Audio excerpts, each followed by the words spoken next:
one of the main organizers for this event. I'm also with ALOCAL-FIRST, which is co-sponsoring. I'd like to introduce my co-moderator for tonight, Maya Jones. Hi, my name is Maya Jones, and thanks for introducing me, Tim. I am working with the NAACP, which is a co-moderator, which is a co-sponsor, and also I'm also with the RLMs, but I'm representing solely the NAACP today. Great, thank you, Maya. And so we'd like to definitely say, give thanks to our co-sponsors on this, which, as we mentioned, is NAACP, ALOCAL-FIRST, Our Revolution Falls Church, and Our Revolution Alexandria. Well, we're Arlington, so.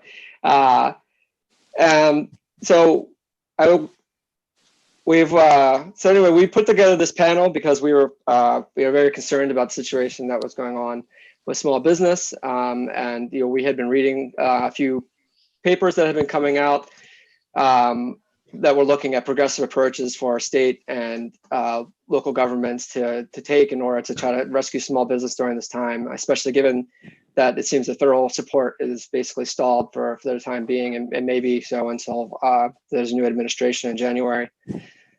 So in addition to that, we also wanted to include some speakers who would look at kind of more long-term components to a system, an economic support system for small business. So we're kind of looking at kind of short-term and long-term here, and I think you'll see there's quite a bit of synergy between these two kind of foci. And so I wanted to, let me just go ahead and introduce our panel, and we'll provide kind of longer bios right before each of them speak, but just here's the list right now. We'll be hearing from, first from Kennedy Smith, who's a senior researcher at the Institute for Local Self-Reliance. Then it will be Marjorie Kelly, senior fellow and executive vice president of the Democracy Collaborative.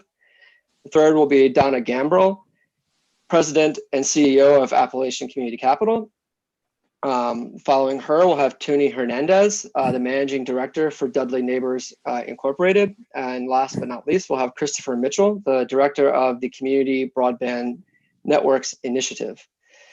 So without further ado, let's launch into this and have Kennedy start speaking. So just to provide a lengthier kind of introduction for her. Kennedy is a senior researcher with the Institute for Local Self-Reliance. Her work focuses on analyzing the factors threatening independent businesses and developing policy tools that communities can use to address these issues and build thriving, equitable local economies. She is one of the nation's foremost experts on commercial district revitalization and independent business development. In addition to her work at ILSR, Kennedy is an advisor to the Community Land Use and Economics Group, CLUE, a downtown business development consulting firm she co-founded in 2004. Prior to that, she served on the staff of the National Main Street Center for 19 years, the last 14 of them as the center's director.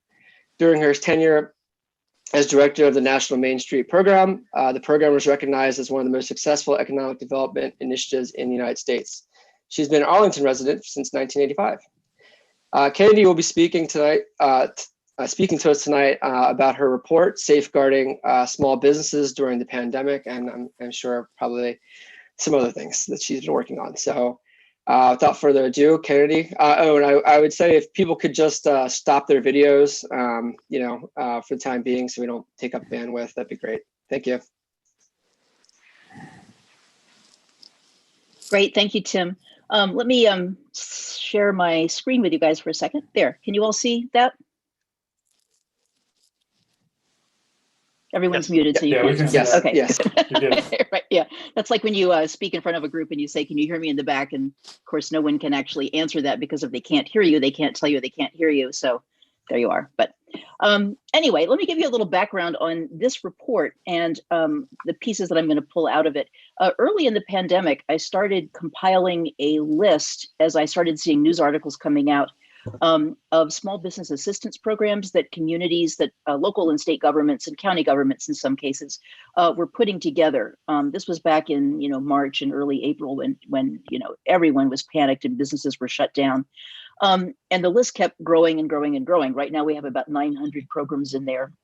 And those that provide financial assistance, it totals about $11.7 billion so far in local and state aid. And I began talking to the people who were administering these small business relief programs and hearing from them about the kinds of things they were seeing and hearing on the ground, the kinds of needs that small businesses were suddenly having, the major challenges they were facing. And from that, I began sort of, putting together a list of things that I was hearing in common that made sense in terms of strategies for helping small businesses get through the pandemic. So I'm just going to run through a few of these, but in brief, here's the report. I'm going to put the link for it in the chat. It's a free report that you can download. What I did was I divided these 26 strategies into 3 categories. The first category was the things you should do first, providing quick relief to keep businesses afloat. We're pretty much past this chunk of things now. Next is helping businesses adapt and pivot. We are still kind of there. And then finally, later, fixing systemic problems that the pandemic has exposed. So I'm going to skip around a little bit and just pull out some of these strategies. One of the ones that I wanted to talk about was in the sort of do these things first, is ensuring that big box and dollar stores, stores that sell a variety of things, are adhering to the same rules that small non-essential businesses are required to follow. One of the things that happened early in the pandemic was if you had a toy store or a clothing store or a shoe store or some kind of specialty store, bookstore.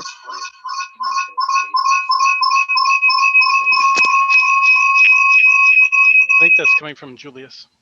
Yeah, I think so too. Yeah.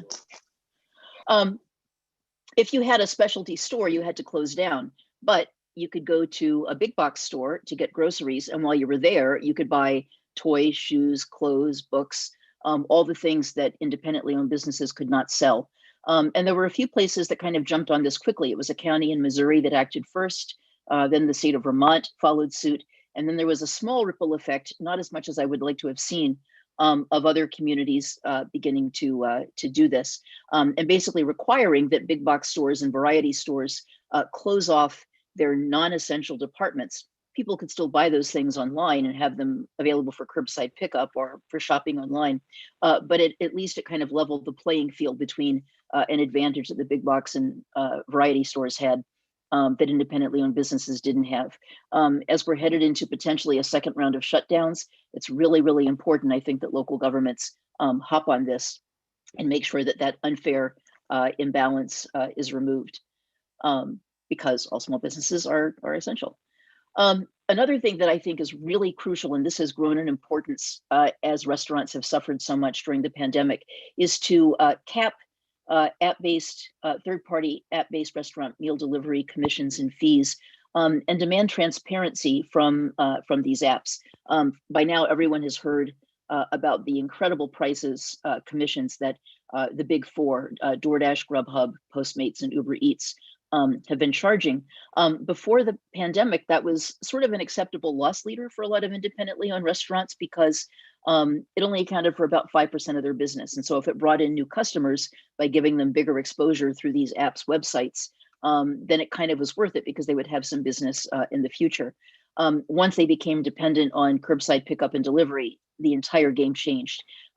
These third-party delivery apps charge exorbitant rates of 20, 30% or more. This is a receipt from a pizza restaurant in Chicago in March for 46 orders that were valued at $1,000, $1,042. Grubhub only paid them $376, taking about 2/3 of the total tab. Independently owned restaurants typically generate between 3 and 9% profit. So if you're paying 20, 30% or more to one of these meal delivery companies, you're going to go broke really quickly. And that's one of the things that is happening right now. As a result of that, a growing number of communities, this is actually sort of an older list now. It's probably about 70 to 80 communities and counties and states have now capped the total fees that these third-party delivery companies can charge at between 10 and 20%, typically 15%, and make sure that that's inclusive of marketing fees and other fees that they might charge. There also are a lot of communities that are beginning to take action to make sure that these companies are really operating equitably and fairly. California, a month or two ago, passed the Fair Food Delivery Act because Postmates was listing lots of restaurants on its website that didn't have contracts with it, about 40,000 of them in California, and then sending delivery staff to the restaurants to pick up orders, not identifying themselves as working for Postmates, and restaurants were left holding the bag for whatever food quality issues there might have been.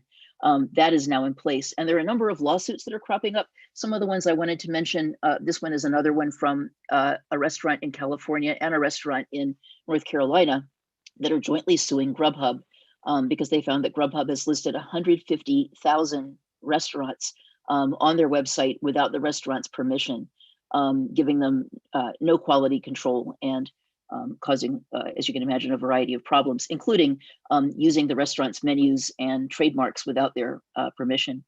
And another lawsuit that is sort of representative of a class of lawsuits cropping up is from a restaurant in St. Louis that's suing DoorDash because after it canceled its contract with DoorDash, DoorDash kept the restaurant on its website, but when someone tried to click to order from that restaurant on DoorDash's website, they would get a message saying that the restaurant was too far for delivery.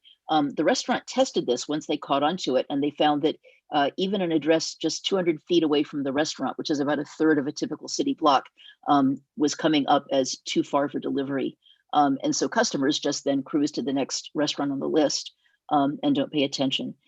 If we're going to get restaurants through this, not only do they need new financial relief, but they really need to have this regulatory morass relief for them, and we need to act to make sure that these companies aren't just shuffling wealth from locally owned restaurants off to the Wall Street venture capitalists and equity investors who are fueling these companies that are valued now at billions of dollars. One of the things I've seen happening is that a lot of local delivery services are popping up around the country. I've tracked about 30 or 40 of them now that have started up since May or June. This is one in Kansas City called Knock Knock KC, which doesn't charge restaurants anything. They charge them basically an hourly fee for delivery staff. The restaurants can charge customers whatever they want to for the delivery. And the delivery staff are completely trained in that restaurant's food preparation, every detail of it, and arrive in the restaurant's uniform. Great alternative locally owned solution that keeps those profits local. And there are some platforms that are cropping up. ChowNow has been around for a while. They've shifted in the pandemic to a subscription basis where restaurants pay basically a $99 subscription fee per month for free online ordering platform. And the restaurant can decide if it wants to provide its own delivery staff, maybe from its former wait staff, or if it wants to just order curbside pickup only. But it really changes, as you can imagine, positively the formula for locally owned restaurants. In the next category of helping businesses adapt and pivot, one of the most important things is getting small independently owned businesses online quickly. We've been sort of preaching this gospel for a couple of decades, and now all of a sudden I think most small businesses recognize the incredible importance of it.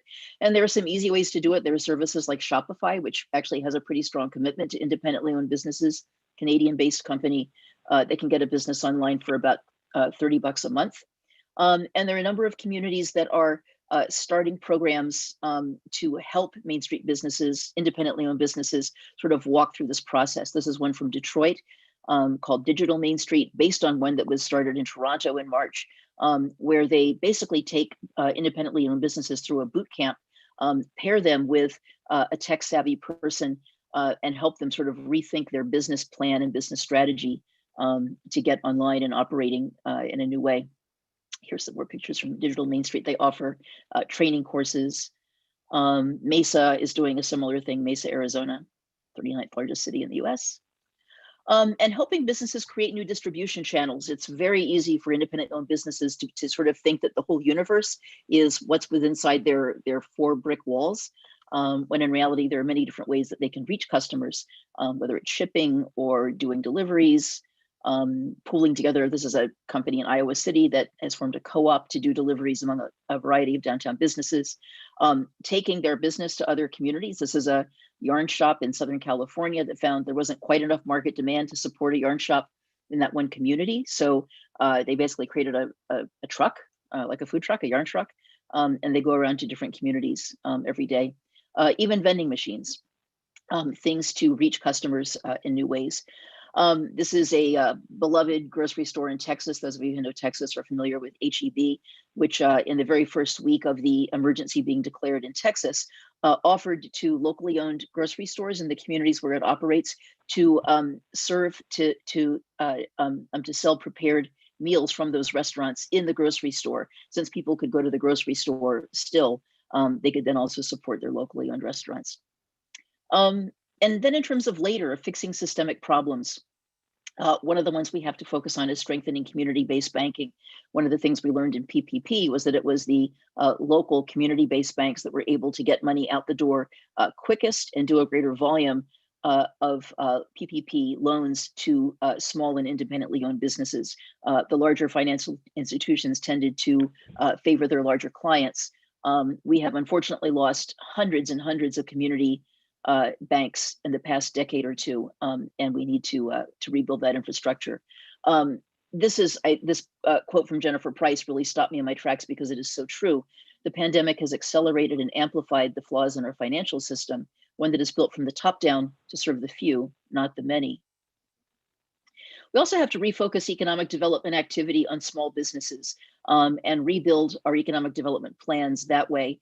Portland, Oregon has done a great job at this pre-pandemic by completely reorganizing and rebranding their economic development shop and focusing not on, trying to throw dollars after getting big box stores and, businesses that are going to basically extract money from a community and send it off to shareholders someplace else, and instead create financial incentives and tools and resources that really meet the needs of locally owned small businesses. This is just a tickler for me to talk about a forgivable loan program in Waterville, Maine. A similar one exists in Nashville, and one exists in the Dolphin Street neighborhood in Mobile, where using tax increment finance money from the district, the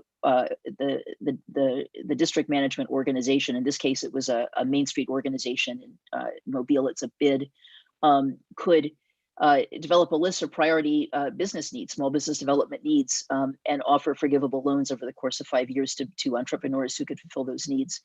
Similar example from Winston-Salem, North Carolina, which was able to recruit 8 restaurants, locally owned restaurants, to open new locations on a sort of derelict, vacant block. And it reminds me of the one you were talking about, Henry.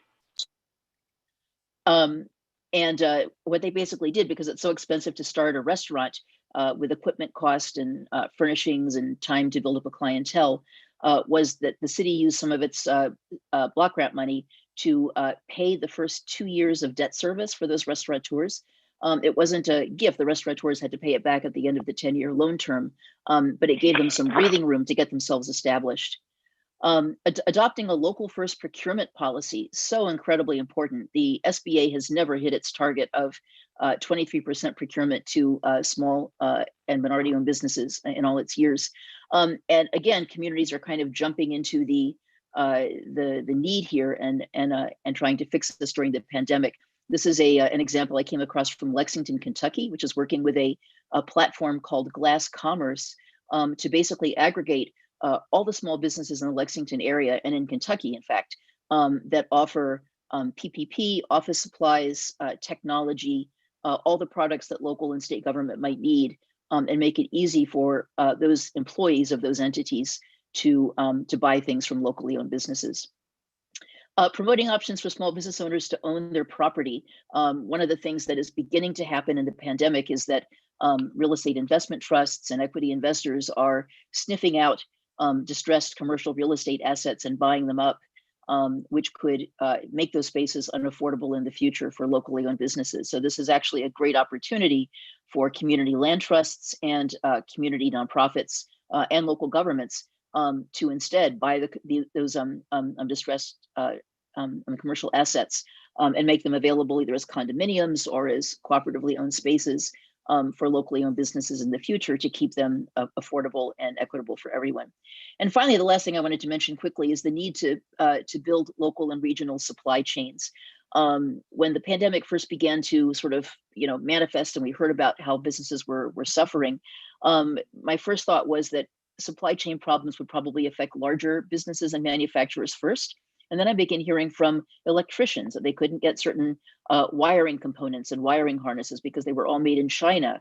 I spoke to a local jeweler who said that all the jewelry that she sells comes from Italy, and Italy was completely shut down.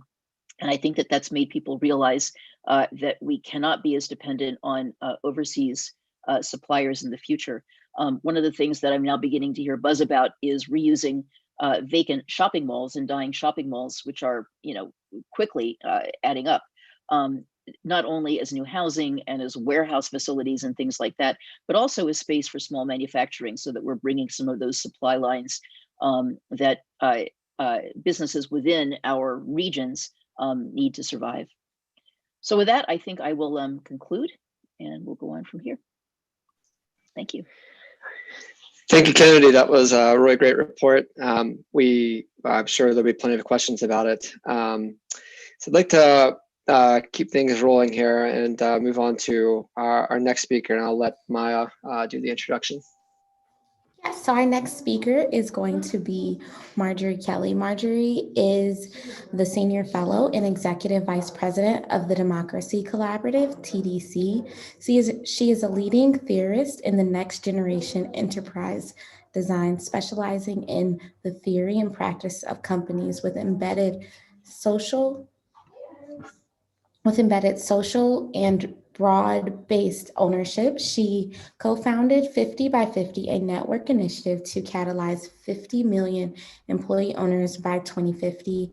Her research on the role of capital in tasking employee ownership to scale was named the Robert J. Breister Research Fellow by Rutgers University. Her other work at TDC has included assisting local collaborative networks to scale employee ownership, working with community foundations on place-based impact investing, and the leading learning and action lab for community wealth building, a 5-year project working with Native American organizations to build wealth in indigenous communities.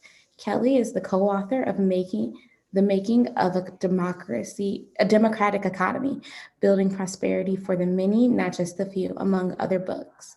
Marjorie will be speaking tonight on her recent paper, A State or Society Holding Company to Block the Leveraged Buyout of the U.S. Real Economy, a Local Economy Preservation Fund. And I'm going to put up Marjorie's slides and let her go ahead and get started. Maya, thank you so much. And thanks everyone for turning out tonight on this dark and cold night. Here we are sitting around our Zoom fire. I want to thank Kennedy too. That was a really inspiring beginning. So thanks so much for that. If you could back that up, Maya, I think we're a little bit farther.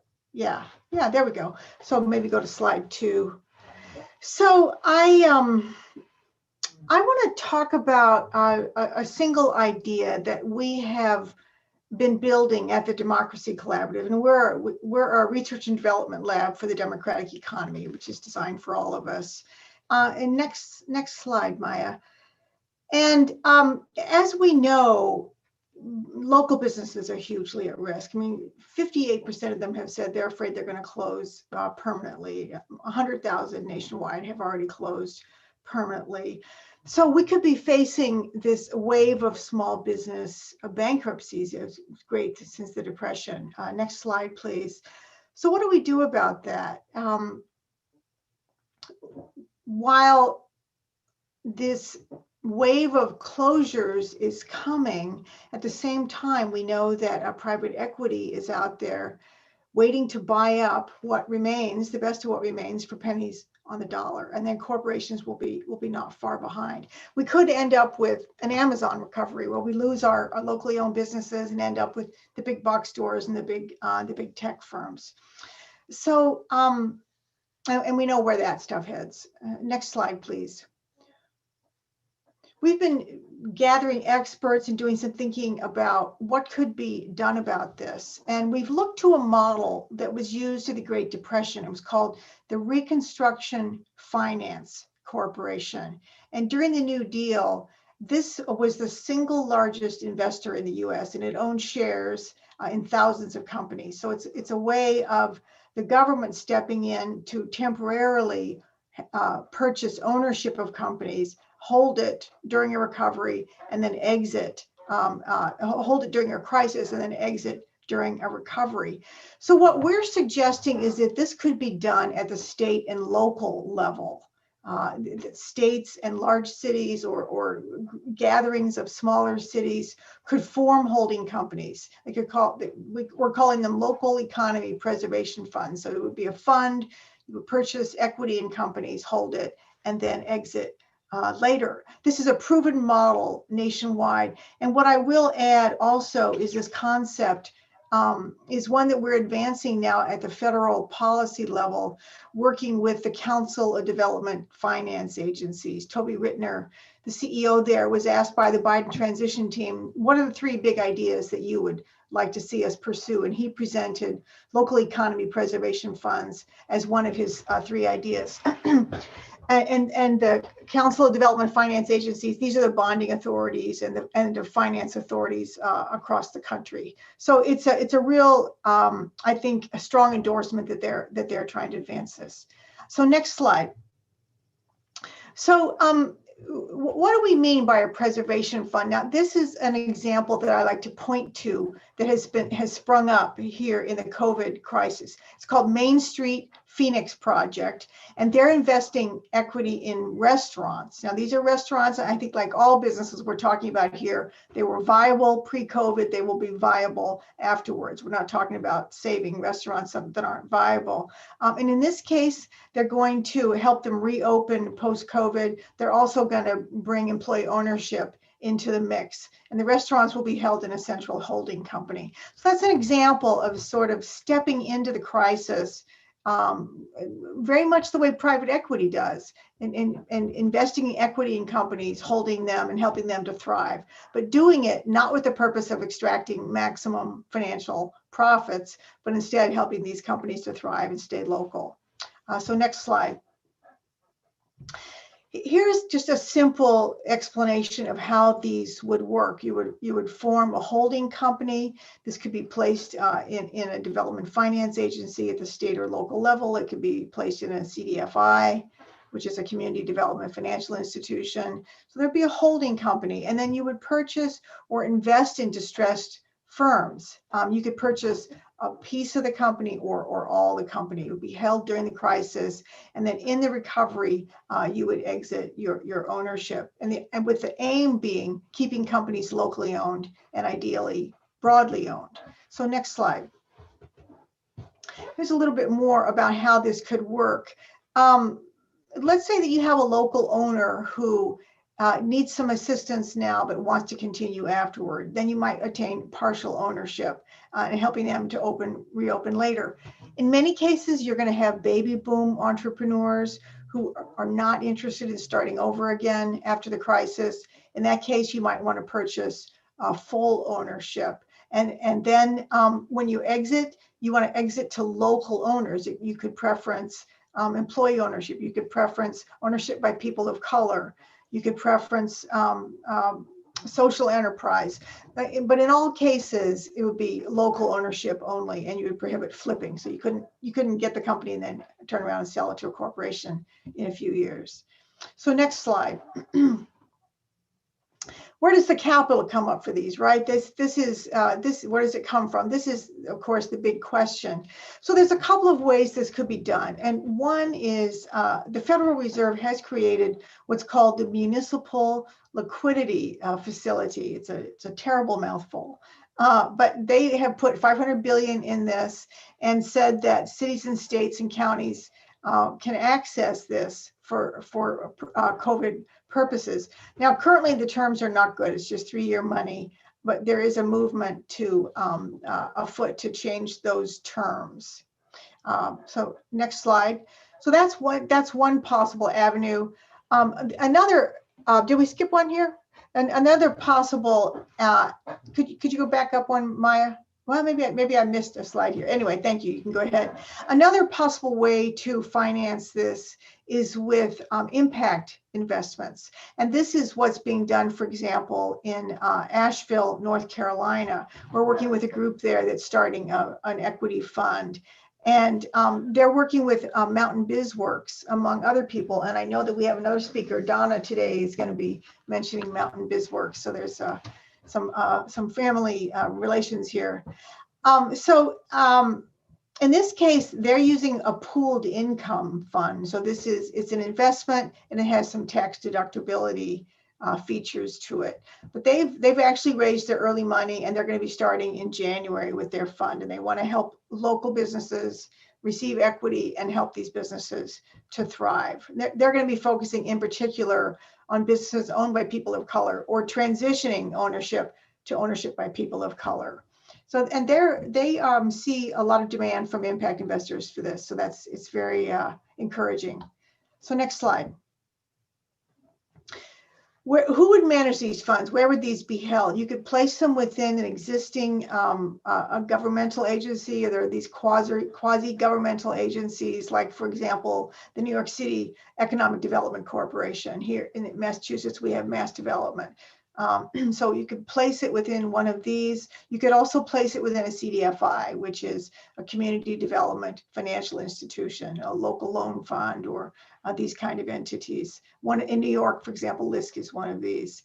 Now, the benefit of using a CDFI or a DFA is they're skilled at managing for both social and financial return. They're not just looking for maximum financial return.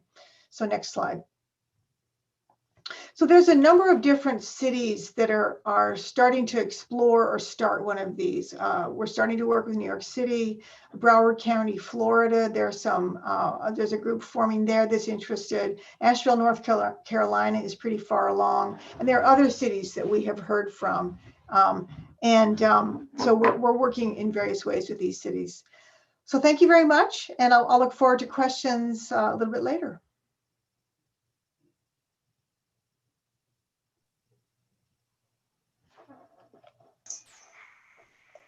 Thank you, Marjorie, so much for your report. That was really, really amazing, and I think we'll definitely have some questions to kind of dig into that.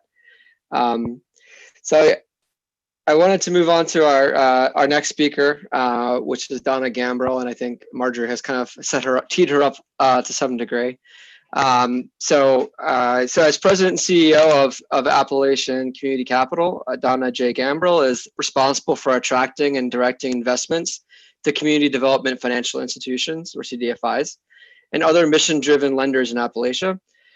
These lenders, in turn, use the investments to make loans to small business owners, including to minority and women-owned businesses in underserved communities throughout the region.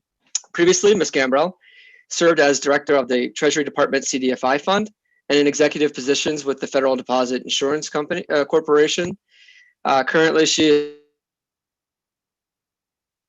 Mancorp in Little Rock, Arkansas, which is one of the nation's largest CDFIs, the Association for Enterprise Opportunity, a membership organization for micro businesses, the Opportunity Finance Network, a CDFI trade association, the Low Income Investment Fund, a national CDFI focused on education, and the Raza Development Fund, the largest Latino CDFI in the country.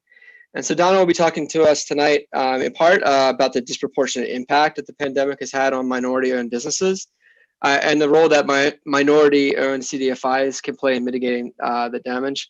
And I'm sure she'll have plenty else to tell us about. So without further ado, Donna? Thank you, Tim, very much. And thank you to Opportunity Appalachia. Sorry, our Revolution Arlington. I was thinking of my own CDFI. Thank you for the invitation to be here. I'm so happy to be here among some great panelists, and very much appreciate the fact that both Kennedy and Marjorie have teed me up and teed up my topic very well. So I appreciate that. And Maya, thank you for controlling my slides, but also thank you to the NAACP for co-sponsoring this event. So I just want to start off by saying this. You know, there's an old saying that in this country, when the country gets a cold, catches a cold, minority communities catch pneumonia. And I think you can certainly see this in the effect that COVID-19 has had on minority communities and minority small businesses. It has been devastating not only from a health standpoint, but also from an economic standpoint. And so when you have dual crises like that, you clearly are going to have some just significant negative impact upon both of these communities. And again, you certainly see that in the instance with COVID-19.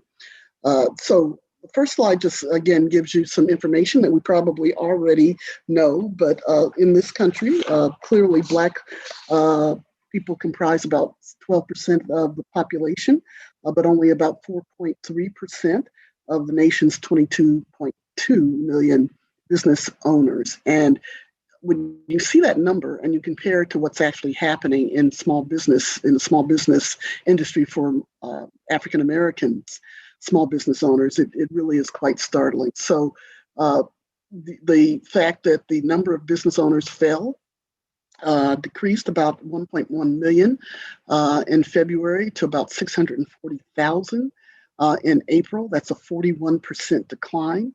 Most of those businesses are either shuttering or have shuttered already, with very little likelihood of them coming back.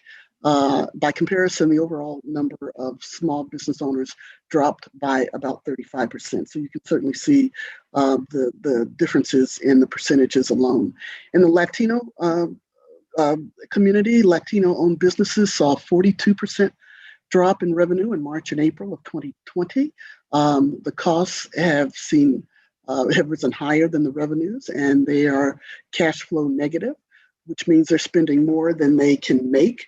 That simply is not sustainable for any business. And so again, you've got two communities that have played a substantial role in the small business ecosystem, that have helped create jobs, helped create stability in their communities, and now are suffering mightily as they try to not only recover, but rebuild. And even as we move into hopefully the rebuilding phase, we'll see what happens in the next few months or so. There are still many, many minority-owned businesses, Black and brown businesses, that are still at the rescue stage, still just trying to figure out, how do we pivot?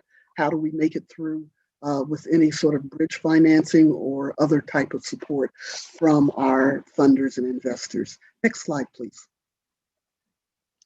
So what makes these minority small businesses vulnerable? There are a lot of reasons. We could probably spend an entire webinar talking about that.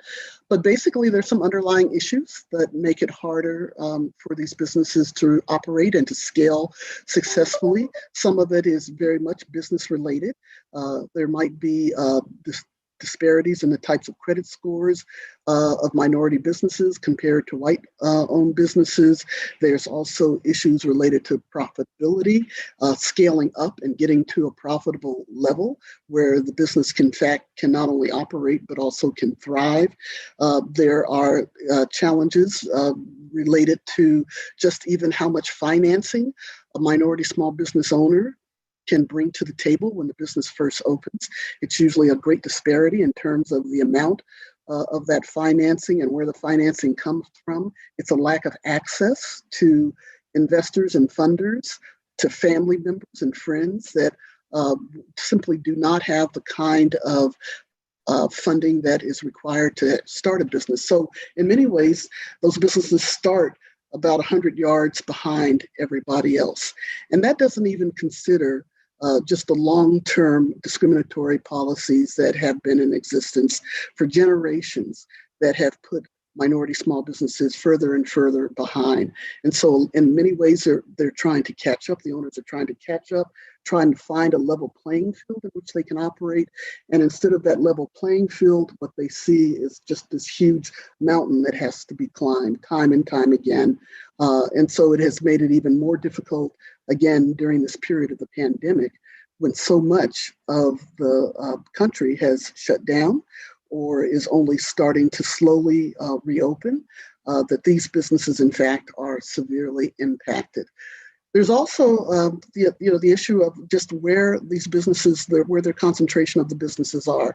They typically are in industries that are most immediately affected by the pandemic. That might be the service industry, restaurants, health-related jobs and operations where they are in direct contact with either those who have COVID-19 or certainly are being exposed in a way that is probably much more dangerous, frankly, than in other professions and other businesses. And so again, you've got this kind of convergence of the perfect storm and why, in fact, they're vulnerable. They are subject to great vulnerability and again, great challenges in trying to right themselves and get on the right path to recovery as well. Maya, next slide, please. So what can help minority small businesses navigate the crisis? We've heard some great recommendations already from our first two speakers. And so some of this may sound repetitive. I'll just keep repeating it because I think it's so important to say time and time again. First of all, it's just providing that immediate relief, particularly to minority-owned small businesses with annual revenues less than $250,000. 9 times out of 10, these were businesses that were not part of the Paycheck Protection Program that was administered by the SBA. These were businesses that could not get their foot in the door and therefore lost an opportunity to get any sort of federal support through the PPP program. And so those are still businesses out there that are really struggling and that are looking for ways in which that support can be given. And typically that support comes in a lot of different ways. First, it's capital. And it's not necessarily debt capital. A lot of times these businesses need grants, and it may be small grants. I was just talking to someone today where the business owner only needed about $1,000 just as a bridge to get to that next phase of recovery. And so given that, that capital is just critical. That credit becomes even more critical than ever before. The second thing that they need oftentimes is technology, just enhanced technology. They are typically operating with systems that are not state of the art and sometimes with no systems at all. And so we have seen in this pandemic, perhaps in ways that we hadn't even imagined, what a significant role technology plays and what role it will play even going forward to an even greater degree in how we do our business, how we monitor the business, how we are compliant in business as well. If you are at a point where you don't have that kind of technology in your business, it can be, again, just devastating and can be a real drag in terms of trying to revitalize and get back on your feet. And then the third thing that small business owners, minority small business owners have often said that they need right now is just business advisory services. They need the kind of support, guidance to actually look at their business, to look at their books, to help them figure out, how do I pivot? I'm probably never going to come back to this brick and mortar. I'll never get back to that place. So I need to go online with my products and services. But what's the best way to do that? How do I get started? What are some of the other funding sources that I need to be looking at? What are some of the other coaching sessions and technical assistance providers that I need to be reaching out to?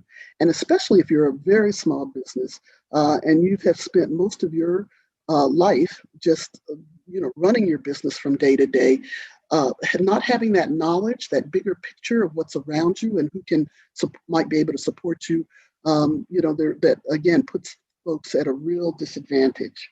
So those are really the two areas the three areas that the minority businesses really focus on and say that if they could have that right away, that would really boost a lot of the work that they're doing and trying to kind of get through the pandemic and really think in a much more productive way about the future.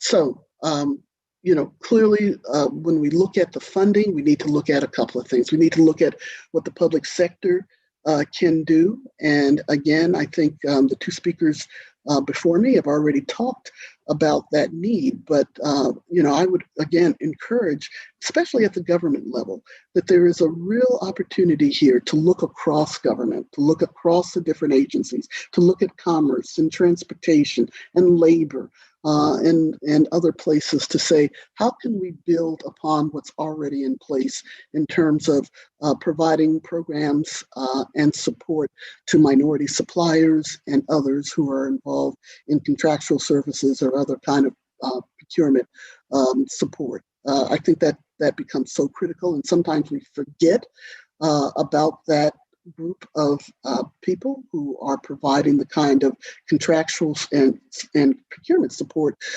to organizations and to businesses as well. I think you also need to look at the private sector. And again, while banks have certainly begun to step up to the plate and provide funding for minority small businesses, there's more that can be done. I was, as probably most of the folks on the phone were right there in the middle of the recession, the last great recession. And I saw in the industry at that time that there wasn't really a lot of knowledge about community development financial institutions, or CDFIs. Fast forward, we are now in this crisis, and the recognition is certainly higher now. You have banks that have said they want to step up, they want to stand in solidarity, they want to support Black and brown businesses, and that's all good. I think that there still needs to be a lot more that's done. And then from other parts of the private sector, that means foundations or corporations. And again, we are starting to see some of that happen with corporations like Netflix, like Google, PayPal, and others. But I would say to those corporations is to follow the leaders and to look at ways in which you can do even more, because community economic development doesn't happen overnight. And that means that whatever investment that you make, it has to be understood from the outset that it is long-term, and that for especially minority small businesses, they may need a longer runway. And in conjunction with that, so do community development financial institutions also need a longer runway. They also need some of the same things that I talked about that small businesses need. And these are CDFIs that are supporting those businesses. They too need capital, technology, as well as technical assistance and or development services to help them grow their organizations. Because in many ways, those CDFIs are really the conduit and the direct link to minority small businesses, because they are on the ground and in the communities. Next slide. So what are these community development financial institutions? There are about 1,100 across the country.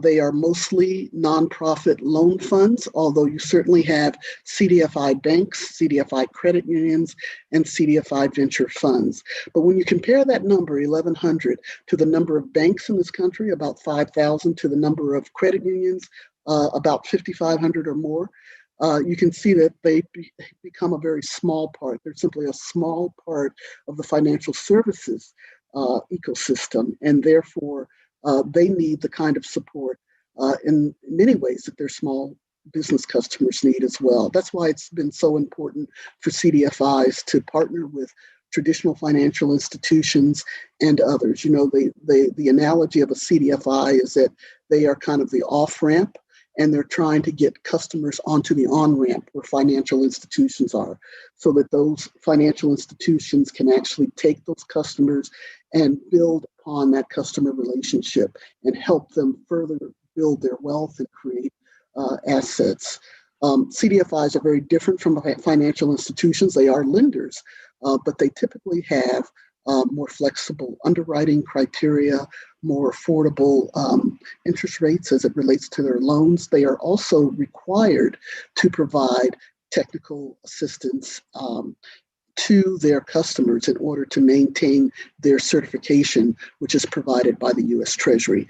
And for that reason, what you see is that a CDFI, again, typically on the ground, knows about their customers, knows what their customers need, are able to be very quick responders in times of emergencies, are able to adjust and modify loans in many cases when their customers are really feeling stretched and really feeling stressed by the crisis. And so they become a very important part of this financial services industry, even though there may not be a lot of, still in this country, still might be people who say, what is a CDFI again and what do they do? Very much a part of the financial services industry and very critical to making sure that, particularly in low income, underserved markets, that there is support there, financial support in terms of capital, credit, and or financial services that are provided. Next slide, please. So in Virginia, there are probably about 24 CDFIs. Virginia Community Capital is probably one of the largest CDFIs, but all of them, again, have been working during this crisis and even before, focused on small business owners, just about all of them. Some of them are also involved in housing, which again is another crisis that we're getting ready to face as well. And so that's why it's really important, I think, for when you look at the types of CDFIs, to understand that they all play an important role regardless of the sector that they're focused on. But VCC is working with the Small Business Development Center, looking at ways in which they can further provide technical support and coaching and other types of services to those small business owners and entrepreneurs in the state. But you have within this region, within the Appalachian region, which covers all of West Virginia and portions of 12 other states, starting at New York and going all the way down to the tip of Mississippi, you have other CDFIs, wonderful CDFIs, that are focused on minority and small business lending. Piedmont Business Capital, for example, in North Carolina. Mountain BizWorks was already mentioned as well. They're doing just some extraordinary work. A small CDFI, but what you have in that case is an executive director with a tremendous vision, who is very much focused on entrepreneurs of color and making sure that a fund is available to really help lift up those entrepreneurs who are still struggling and trying to navigate through the pandemic. You have Access to Capital for Entrepreneurs, which for many years has been focused on women entrepreneurs of color and women small business owners, Black and brown female small business owners as well. And they continue to do just extraordinary work in Georgia. And then you have a group that I'm a part of called the African American Alliance of CDFI CEOs. These are 41 executives, leaders of CDFIs from all across the country. And they are comprised of CEOs of very small CDFIs as well as large organizations as well, like LISC and Enterprise and Capital Impact Partners. We came together about 2 years ago before the pandemic because we felt that there was a real need to not only share information and knowledge among one another, but we also saw that there were disparities in how investments were coming into our own organizations, and we wanted to address those because we knew that if we could get the type of funding and the amount of funding to really build our own organizations, then that would provide the impetus, and if you will, for us to provide even more support to the communities that we serve. And not all of our communities are predominantly African American or predominantly Latino. There's a mix, and some are more. There's more predominance of racial minorities than in others. But nonetheless, our vision is to close the Black wealth gap. In particular, and to identify and implement strategies that will do that. So you've got a lot of different CDFIs that are in this space that are very much focused on minority small businesses and that are really looking not only to step up their game, but to continue to push and prod and frankly demand that both the public and private sectors look at these segments and look at ways in which they can further help these communities and help these small business owners survive. Next slide, please.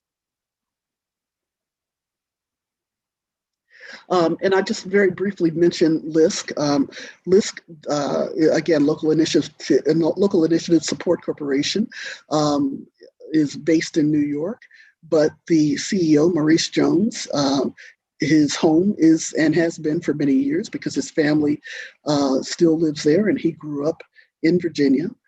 So he's very familiar with the state and the work that needs to take place from an economic development standpoint in the state. But LISC just recently received a $14 million investment from Netflix. And with that, they plan to not only provide funding to CDFIs and other types of nonprofits that are working in minority communities, but they also are planning to support directly those minority and women-owned business enterprises. So again, I think when you see the large organizations, they are very much interested in not only looking at ways in which they can continue to build internally, but also, even more importantly, what they can do to help continue to build the network within the CDFI industry and the customers that we all serve. And so, next slide, Maya. I think with that, I just wanted to thank everybody. Thank you for taking the time to listen, and we'll be happy to answer any questions afterwards. Thank you very much. Hi, thank you so much, Donna, for that absolutely very unique perspective on the ground on what the financial needs are of the business community, especially the minority-owned businesses, which I think you made a very good point of it. Struggled all along, kind of disproportionately, even before now, and so it's up to us now to put them at the front of the line for sure in terms of providing relief. And I'm sure we'll have more questions for you in the Q&A. So I'd like to move on to our next speaker, Tony Hernandez, and I'll let Maya Jones introduce him. All right. Tony Hernandez is the managing director for the Dudley Neighbors Incorporation, a community-led trust established by Dudley Street Neighborhood Initiative in Roxbury, Massachusetts in the late 1980s. Dudley Neighbors Incorporated, DNI,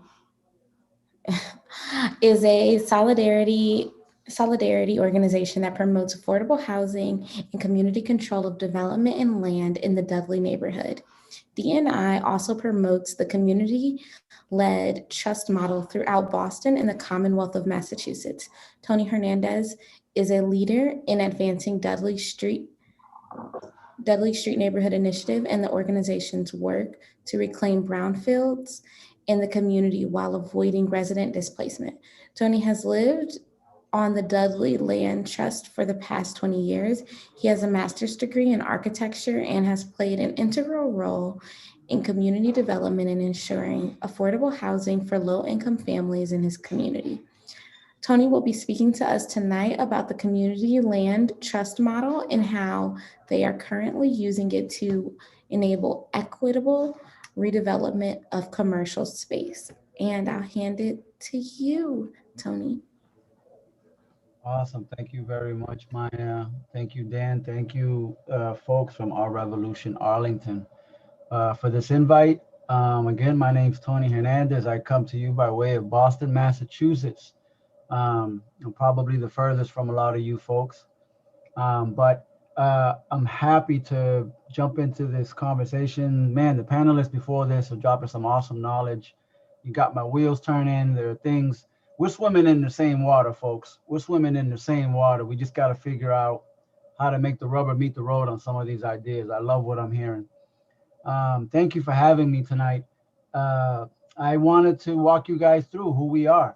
And I'll be showing you some slides shortly, just a brief background, right? Dudley Street Neighborhood Initiative is a nonprofit organization that was established back in 1984 as a result of the community coming together to fight redlining that was going on in our neighborhood. There was arson for profit going on in our neighborhood, illegal trash transfer stations.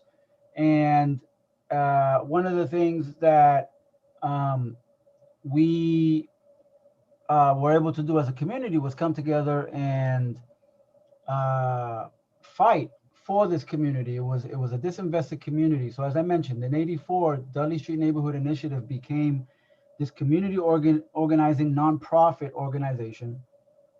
And as a result of the underinvestment that was happening in our neighborhood, they put up a good fight with folks from the city, and residents got together and organized and went into, at the time, the mayor's office and kind of pushed the agenda with the mayor and saying, we not only want you to invest in our neighborhood because it's utterly underserved, but we want to have a level of community control and voice over the process. And Dudley Street Neighborhood Initiative was granted something that not many other nonprofit organizations were granted since then, or practically ever, and that was eminent domain over what was more than 1,300 empty parcels of land in our neighborhood, and you'll see a map of that shortly. And as a result of that, there was an arm raised in victory towards eminent domain over 1,300 empty parcels of land, and now we have control over what happens with our neighborhood to some degree. And with the other arm, folks are going, what the heck are we going to do with 1,300 empty parcels of land, right? These are community organizers. No one was an architect, a developer, a contractor, an engineer, understood how to read floor plans. And so in 1984, Dudley Street Neighborhood Initiative established as a community organizing entity, and they created Dudley Neighbors Incorporated, the logo you see in front of you, in 1989, 5 years later, this community land trust that was intended to figure out how to build something on these 1,300 empty parcels of land. That was a process that was led by the community for the community. And over time, it became a matter of collaboration with local partners, with city officials, with city members, and developed into a very strong relationship, as you'll see as I share this story with you. For folks that aren't familiar with the community land trust model, this slide is kind of that ABC version of what the heck a CLT is. So essentially, my job as director of Dudley Neighbors Incorporated is to be kind of the gatekeeper, to provide stewardship towards affordable housing, community gardens, civic buildings, commercial spaces, and other entities, other assets on behalf of the community.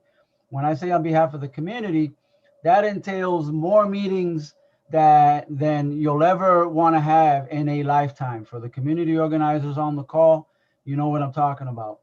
And so all the decision-making processes go through a community conversation and understanding what folks want to see built on particular parcels, how they want to see it done, what the design standards are, where we're trying to find money from, how are we trying to, find the right monies to build these things and keep them affordable. And one of the cornerstone models of our mission statement is to produce development without displacement. A lot of the projects that I work on, I continue to remind myself, am I fulfilling that goal as a mission and value of our organization, is to develop without displacing those that are living locally. And so that's kind of the ABCs of what a community land trust model is. Essentially, the thick line that you see is the land that will forever be owned by the organization, by Dudley Neighbors Incorporated. We build something on top of it in collaboration with the city, with developers, with contractors, engineers. In this case, you see a home. We sell the home to a deserving family that meets criteria of affordability, folks that are local, and we find ways to get them the opportunity of home ownership in this case. And the covenant that marries the house to the land is what we call a ground lease. And we strike 99-year ground leases with our homeowners on the land trust. And so essentially we'll never give up the land. And that's by design, because we do not want speculative eyes to creep up and take this land over. nor gentrification to rear its ugly teeth and take a bite into something that they should not own. And so the community land trust model puts this protective bubble over these parcels of land. And the more that we can bring into that portfolio, the more preservation we create, and the more impactful we can be towards helping people actually achieve opportunity in their lifetimes, in this case, home ownership. And I'll talk about small businesses very shortly. I wanted to show folks some before and after shots. This is one of the streets here in Dudley, in the Boston area where I live. Back in '87, this is what Alexander Street looks like. As a result of a lot of the community organizing and redevelopment in the neighborhood, we've been able to beautify the site and build homes and create opportunity and beautification in the neighborhood. That is something that shouldn't exist in areas where there's a ton of money. It should exist everywhere. It's just a matter of how much work you're putting into it. I'll take a step back and let folks, for dramatic effect, see the differences between these sites. Here's another site in our neighborhood that I do tours often, and I walk through. If you notice the triple yellow decker home off in the distance, this field was very barren. These were part of the empty parcels that we've owned over the past 30 years. And so that was Winthrop Street then. This is what Winthrop Street looks now. Notice the triple yellow decker house in the corner. And this park was beautified by the city, but is surrounded by community land trust homes that we built over the years and put deserving families in. And as a result of closing off the perimeter to this site, the city said, made a decision to beautify this park. And what's wonderful that I'm looking forward to getting back to after COVID hopefully goes away forever and ever is the block parties that we throw in this park. And we throw barbecues, the music is going, folks are sitting on their front porches, and there's, believe it or not, there's a communal presence in the air where neighbors are meeting neighbors. You're watching over your neighbors' kids. You're really investing in your neighborhood in a manner that is much more family oriented versus the very private distancing that a lot of society sees today. Here's another area of our neighborhood that were empty parcels back then, and we're able to, the inheritance of the eminent domain vehicle to take over these parcels and build homes on. That was then, and this is what it looks like now. We have homes built on these sites that are part of the land trust portfolio. So DNI owns this land and will forever own this land, but the properties, the homes belong to the homeowners. The land is theirs to control. That's why we strike the 99-year ground leases with them, so that they can use these properties as if it's theirs.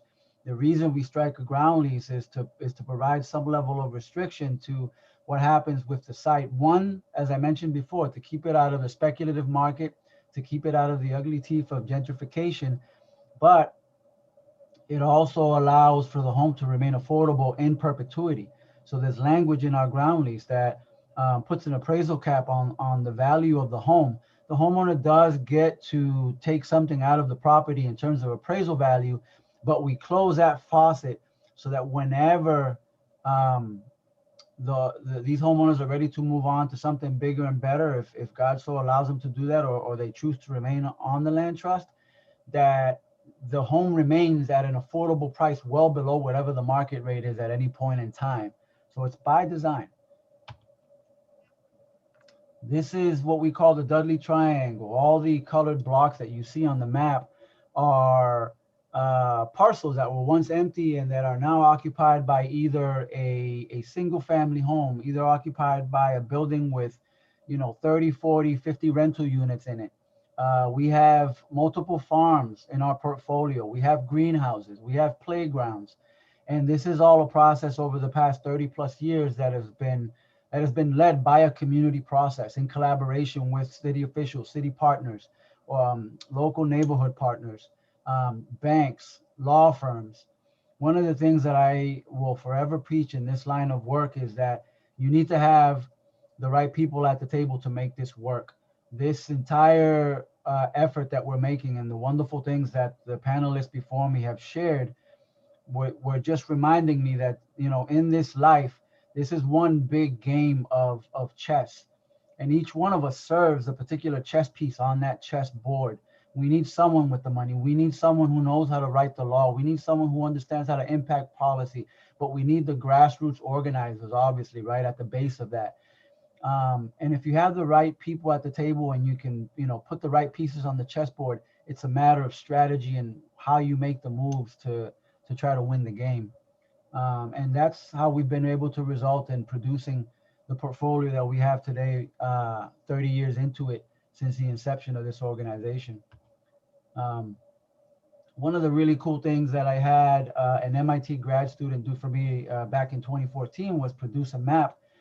He wanted to focus his thesis on what the community land trust model does, and he wanted to specifically focus on something. So I asked him to dig up as much information as he could for me based on foreclosure. I was curious to know how much foreclosure has impacted this neighborhood.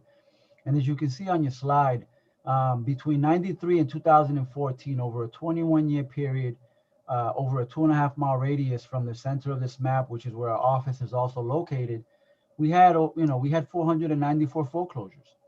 And then we dwindled it down to the gray area that you see shaded, which represents the catchment area for DSNI at the community organizing level.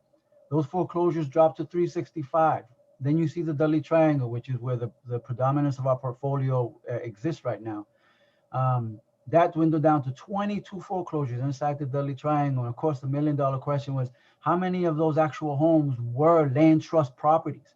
I wish I could tell you 0 tonight, but the answer is 4.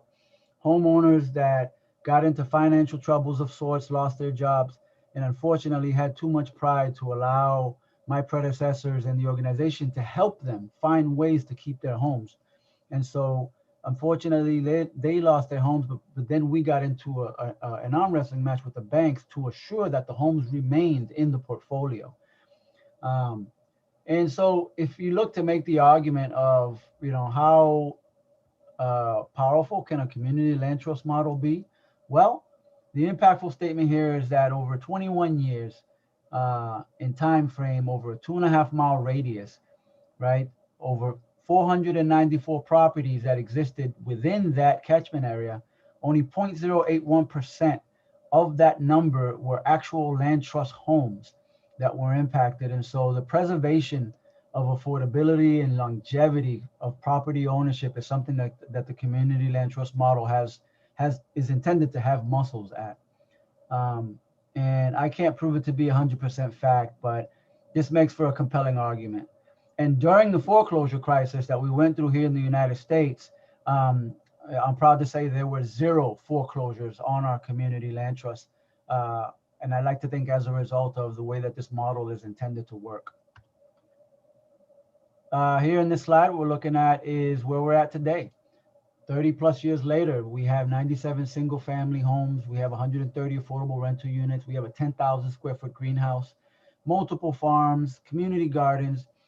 We have a recently purchased about just over 2 years ago, a 20,000 plus square foot former bank building, which I'm hot and heavy working with now to figure out what the next community move is for that property. 14,000 square foot site where we're also looking to build a mixed use commercial building.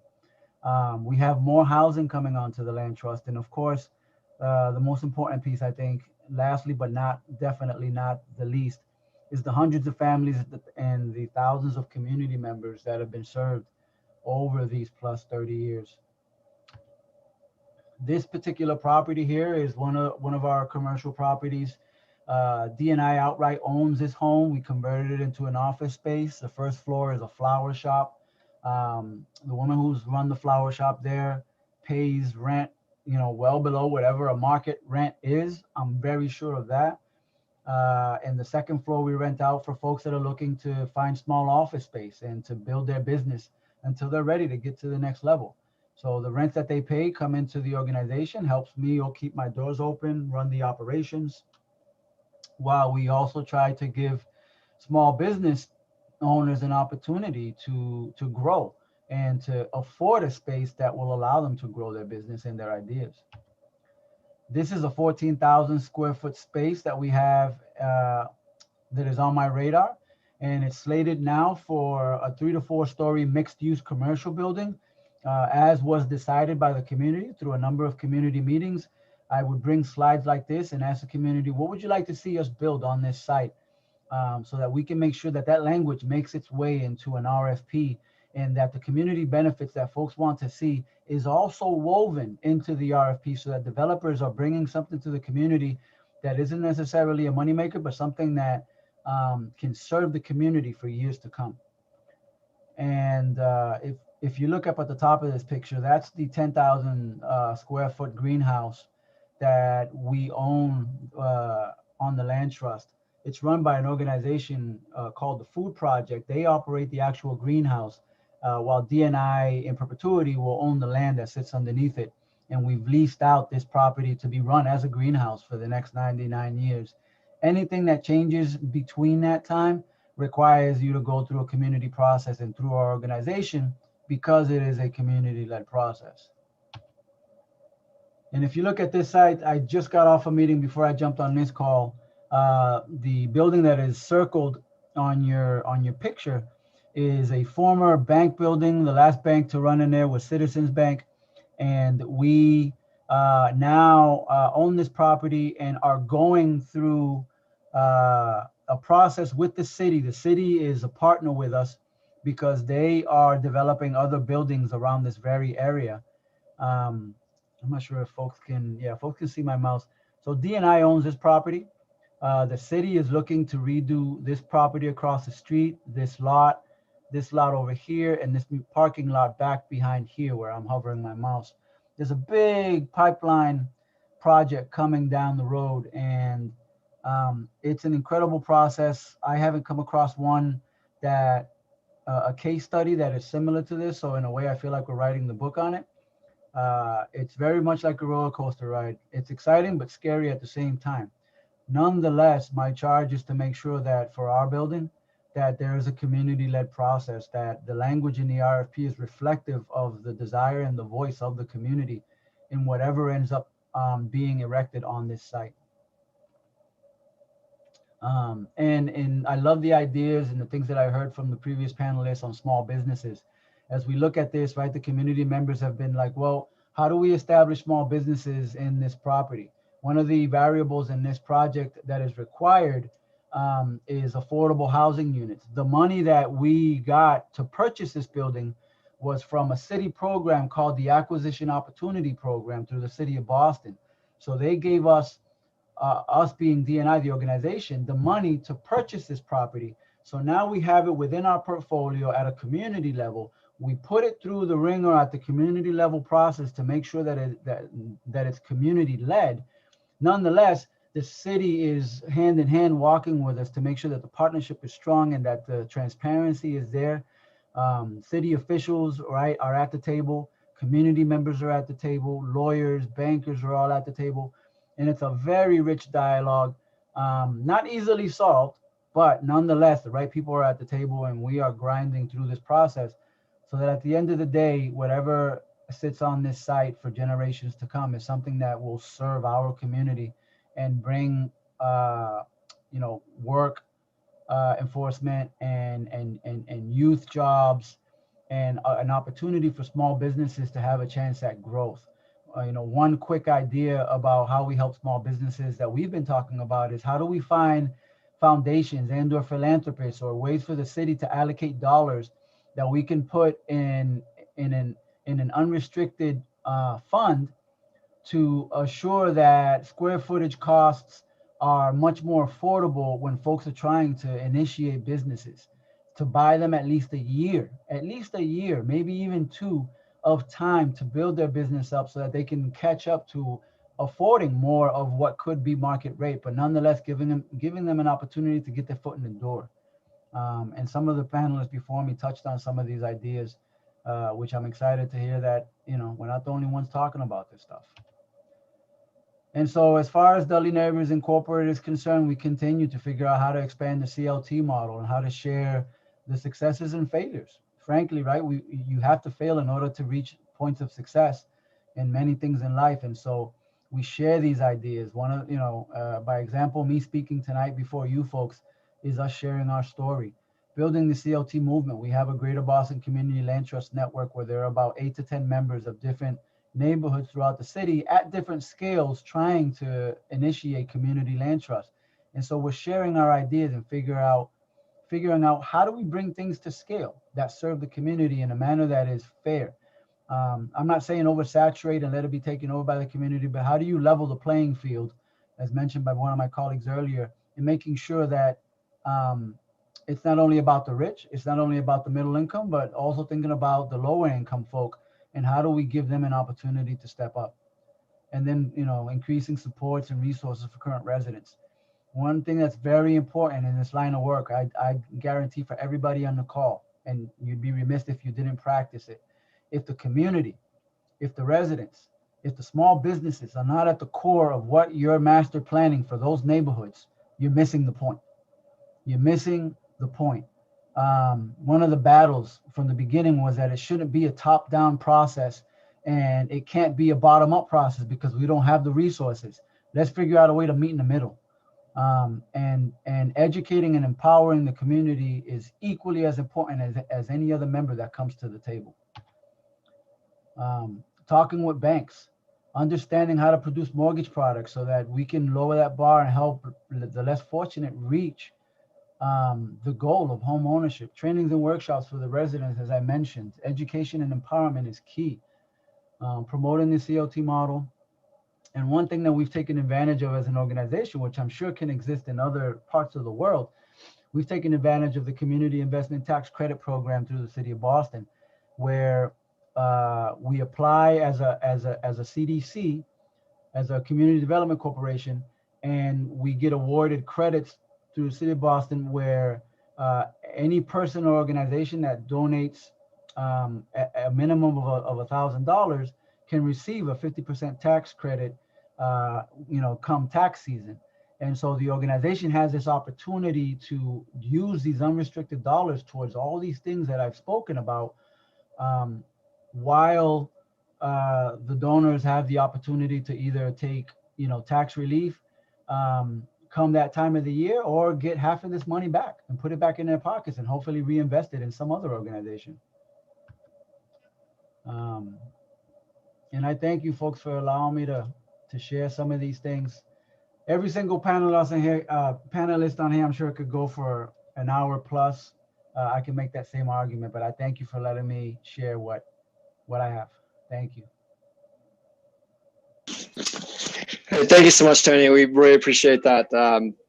This has been a very fascinating. I mean, the Dudley Street is very famous amongst those of us who have been doing looking into housing affordability and advocacy for a long time. So it's really amazing to have you here talking about what you all have accomplished there, especially looking at it from this angle, how versatile this model has been in terms of doing affordable housing, but also now being able to pivot to affordable commercial space. So I think we'll probably have some questions for you. So I'd like to move on to our last speaker, Christopher Mitchell. This is me. So Christopher Mitchell is the director of the Community Broadband Networks Initiative with the Institute for Local Self-Reliance in Minneapolis. Christopher is a leading national expert on community networks and internet access. On a day-to-day basis, he runs muninetworks.org, the comprehensive online clearinghouse of information about local government policies to improve internet access. Their interactive community broadband network tracks more than 500 such networks. He also hosts podcasts, including Community Broadband Bits and Building Local Power. Christopher will be talking to us tonight about how community broadband can help small business during the pandemic, as well as contribute to more small business development overall. Christopher? Great, thank you. And as soon as you start screen sharing, it changes your controls around to make it harder to unmute. Let me put this into proper mode. And I share Tony's enthusiasm for the other panelists. This has been a very good night to sit here and get a sense of what's going on with everyone. Really good ideas. You get a sense that we probably could solve a lot of the problems that we have if we put our minds to it with a lot of these solutions. I'm going to talk about broadband today, and the way I like to start is by digging into sort of put us on the common page. And that is that the internet should act like other utilities. I'm not really making an argument here about how it should be regulated or anything, but just in concept, people go out to a store, they buy an appliance, they come at home and they plug it in. They don't really have to worry whether or not they're going to have to unplug their toaster or unplug a light bulb in order to use the toaster. It just kind of works. You don't have to be an expert in it. And that's where we should get with broadband. It is not where we are. I would echo Donna's comments in terms of small business owners may not be super sophisticated. They don't want to have to deal with a lot of these issues. In terms of broadband being super complicated. They just want this to work for their businesses. So I think that's the first thing, is that we shouldn't have to talk about megabits. People shouldn't have to become a technical expert. We can make this stuff work the way other utilities have. So the other thing I wanted to set a common sort of common agreement on is understanding how we think about broadband, because as we talk about broadband and speeds, naturally we may think about devices, but the way the Federal Communications Commission decides what the minimum standard for broadband should be for something to be considered fast enough for being called broadband is how a household uses it. And households have a lot of devices now. So as we're talking about whether or not different speeds are appropriate, whether you're talking about an individual or a small business, it's important to understand that small businesses probably will have multiple people using it simultaneously, just like households do. They may be hosting guest Wi-Fi as well. And so they have much larger needs than you may expect. And so don't think of this as what you need one connection to do for a single device, but rather what one connection, it has to support many different devices. And then the last piece of my intro comments is again, just as applicable to households as it is to businesses. And that's to say that most of the networks that are available to businesses, just like households, are asymmetrical. They're built to deliver content to you from big companies often, but more largely from the internet. And they're not designed to allow you to contribute as much content back. And that's really a problem for small businesses, small and medium-sized businesses. They're often getting very similar technology to you in your household. And so, they may want to download a fair amount. I make the joke that, I could watch Smokey and the Bandit every week, but that wouldn't tell you very much about how I wanted to use my internet connection. But this is the argument that the cable and telephone companies use when they're designing their networks or when they're arguing about regulation, is that people, businesses, and households download a lot more content than they upload. Well, I'm not going to be uploading Smokey and the Bandit once a week. I am going to be uploading files. And I personally, as a person who runs a small business, a sports photography business I've run for 15 years, I pay for a higher level of service from the cable company so that I can have a faster upload. It also gives me a faster download, and that's what they advertise. But fundamentally, I don't really care about that. I care about the upload. And so as we talk about municipal networks in this presentation, one of the things to keep in mind is that they have a different mindset than the big corporate networks. One of the ways that's manifest is they're very happy and they often prefer to do symmetrical networks that will allow you to upload much more than you can on the cable and the telephone networks. And in part, that's because they're specifically trying to encourage local businesses to be able to thrive, for people to work from home, for kids to have great education at home. So all of these things are interrelated. But the important thing to remember from this is just that what a person does with their connection over the course of a month doesn't necessarily tell you a lot about how they need to use it. There's a lot that's lost in mismeasurements right now in terms of how we understand how people and businesses use their connections. So the Institute for Local Self-Reliance was described briefly by Kennedy. As you can tell from Kennedy's work, we have a lot of interesting focuses and we do a lot of great work, but I'm not going to spend a lot of time on that right now. The Institute has a website called muninetworks.org, which tracks municipal network efforts across the nation. We have a variety of multimedia products to make it clear what they're doing and how communities can build on them, build their own networks, learn lessons, and that sort of a thing. One of the things we've done is mapped community networks. Now, the rural cooperative networks are the ones that you see in the orange and purple. And the green ones are the municipal fiber networks. And it's worth noting that the municipal fiber networks probably cover more people than the orange and the purple networks. It's just the issue of density. But more broadly, we have community networks across this nation that have done a lot of the hard work that we need to get both our businesses and our residents connected. And a lot of people don't understand just how much community networks have done around the nation, but it's really quite impressive what these different business models have done. We've also just identified some specific communities served. These are mostly the municipal networks here. We have a map in which you can toggle on different types of networks, but there's a lot of different varieties. I'm going to talk about a couple of them specifically here with relation to the small businesses that we're interested in. But the important thing to understand is that all different kinds of communities have engaged in different strategies. And there's a variety of different approaches, but there's well over 800 communities that we're tracking. 300 of them are served by electric cooperatives. About 550 now are municipal networks where the city has built a network. About 150 of them nearly at this point are probably citywide. And the rest of them are partial networks in which the city has built fiber out to a business district or some kind of pilot project. But there's impressive number of different approaches that we've cataloged. These are just the citywide networks. The gold is where you see the municipal fiber, and the silver are older networks, often networks that are more than 15 years old, 20 years old now, that are using older cable technology, and those are upgrading into fiber networks as we speak.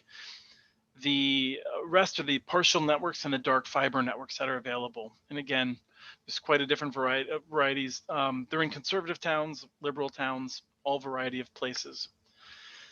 And then one of the things I like to note is that these networks are remarkably successful, despite the fact that they don't serve nearly as many people as the biggest cable and telephone companies. When you look at the fastest internet service companies in the nation, the fastest one this most recent year was Cedar Falls, Iowa, which is its own municipal network. Coming in fourth is NextLight, which is a municipal network in Colorado, Longmont. And EPB, I think, is number 6, which is Chattanooga's network. And then of the other ones that are private companies, most of those actually have partnerships with municipal networks for some of their deployments. And so we see smart municipal involvement in a majority. I think it's actually 8 out of 10 of the fastest networks in the nation, which I think is just stunning, frankly, given that the big cable and telephone companies are consistently trying to tell us that this is an approach that is doomed to failure. One of the stories I want to throw in initially is Mount Vernon, Washington, which is a small town in which they built a fiber network that connects just businesses and allows multiple internet service companies to compete on that network. So businesses have their choice of different companies to get service from across a fiber network that is owned by the city.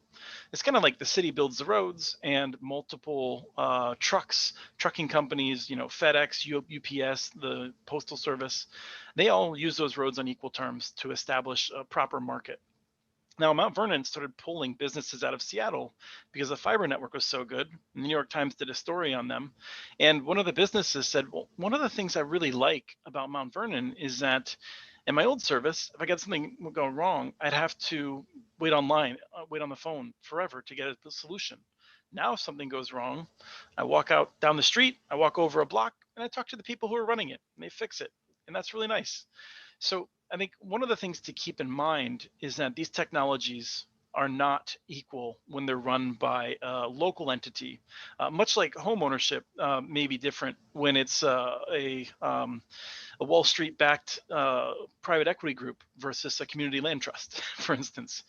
But an example I'd like to use comes out of photography, because that's what I do on the side. When you shoot sports professionally, one of the things people will say is, that's a really great camera you got there. You must have an incredible camera. And photographers hate this. They really hate it.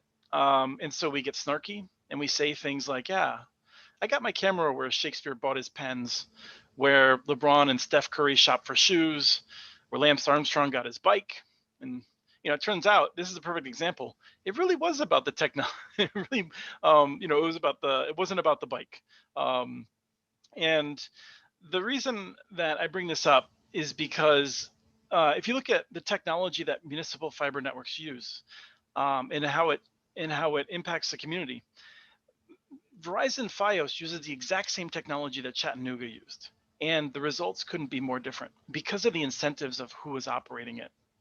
So if you look at Chattanooga, they've generated thousands of jobs with that municipal network. They've attracted businesses from all over. They've allowed local businesses to thrive in ways that they would not have seen if they had just convinced Verizon to build a slightly better network in their town. And when I went to Chattanooga, when they launched this network about 10 years ago now, I met people who had moved to Chattanooga to launch their next great business rather than San Francisco because they wanted that high-tech environment in a place like Chattanooga. I think this is really relevant as we think about this. And I share Kennedy's frustration and anger as well as sadness at what's happening to small businesses. But one of the things to grapple with is that the impact on commercial real estate is going to be dramatic. And one of the things that I think cities and communities, counties have to reckon with is how are they going to be attractive in an era when you might be able to find space just about anywhere to launch your business? Do you have all of the attractions that you need in order to make sure your businesses can thrive, both existing businesses and the businesses you want to attract from out of town? 10 years ago, 15 years ago, right around, I guess it was 2008, during the Great Recession, Santa Monica had built a municipal fiber network that allowed them to make sure that a lot of the commercial spaces had super high quality networking. We're talking 10 gigabits in a time in which nobody was even talking about 1 gigabit. And one of the things they found was that when they did proper comparisons across the LA metro area, their vacancy rates were much lower.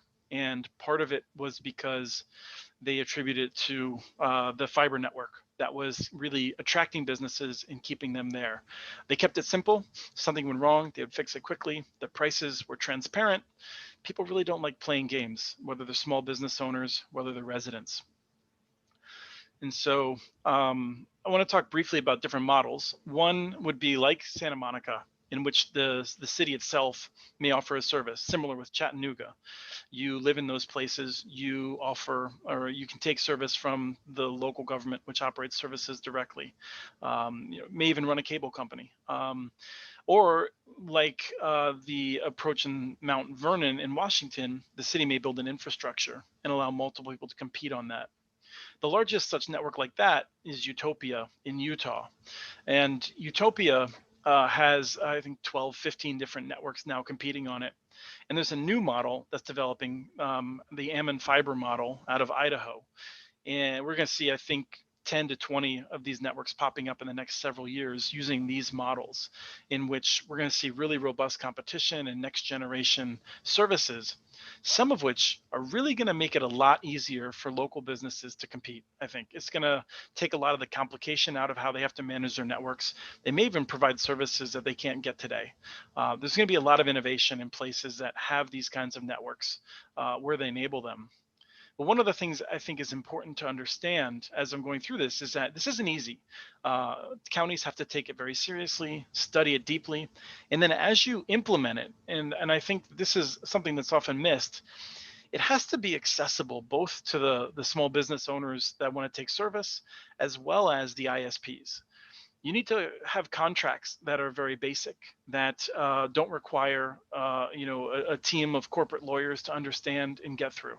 And that's a real challenge for local governments. So as you're crafting this, don't let that get in the way. Some of the dark fiber leases that we would have as models are 2 or 3 pages long from local governments. And one is from St. Louis Park here in Minnesota that we're often sharing, because that's what you need in order to make this work.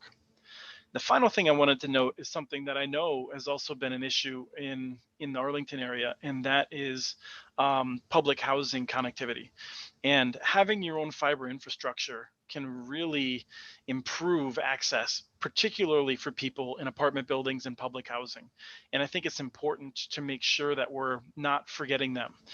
The more that we're able to make sure that they're connected, the better off we're all going to do. And one of the things I saw that was really interesting that I really want to see more research on is I believe it was in New York City, as they improved access in public housing, they found a shockingly high amount of new business formation that was coming in those areas. And I think, you know, for those of us that don't work regularly with that population, it's sort of surprising, but there's probably really good reasons for that. And making sure that our public housing is connected should be seen as an important part of making sure that you're allowing for entrepreneurialism and also just well connecting people who may be some of the patrons of the local businesses that would be using it. So I tried to cram a lot in there, and I really hope in the Q&A we can answer any further questions. So thank you, Tim, and thank you everyone else from the organizations putting this on today. Thank you. Thanks, Chris. That was a great presentation. So I want to turn it over actually to do some Q&A. And I see people already kind of dropping some questions. If you'd like to ask a question directly yourself, please just write Q in the chat, and we'll try to get to people as in order of turn. Maya, did you want to ask the first question that we got that was pre-submitted? Yeah, so we received quite a few pre-submitted questions. I think one question that I think is probably top of mind for a lot of people here is what can people and citizens of Arlington do to be able to help support minority-owned small businesses during the pandemic, as well as what can the board do as well to help sort of push us forward and to helping make sure that these businesses stay successful. And this is for the general panel.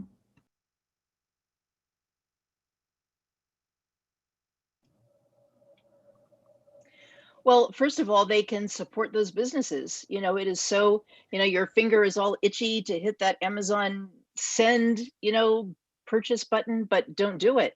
Do a search for the businesses that are here in Arlington and support them first. I've been doing my holiday shopping completely through locally owned businesses in Arlington. It's very doable. And that's the most important thing to do. The county can do, you know, many of the things that we've talked about tonight, from helping locally owned restaurants by limiting fee caps to looking at the possibility of land trusts and ways that we can make commercial property affordable for small business owners, especially those in minority communities. Yeah, I want to piggyback on Kennedy's response. The down-to-earth response is identify those businesses and go buy stuff from them if you can, whenever you can. If instead of hitting that big chain supermarket, you could pick up a few things from that mom and pop store around the corner, do so. Invest that money locally.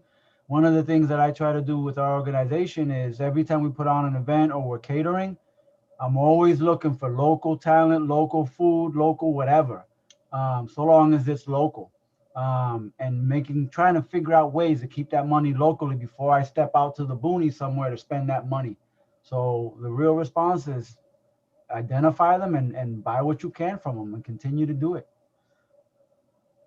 Yeah, I actually emailed the county board about 5 months ago and suggested a third-party restaurant delivery fee cap, and got a pro forma response saying, thank you for your idea. We will, you know, think about it. But I heard nothing more than that. It really is important that we move on these things now, or we're not going to have those locally owned restaurants and locally owned businesses. We have to move now.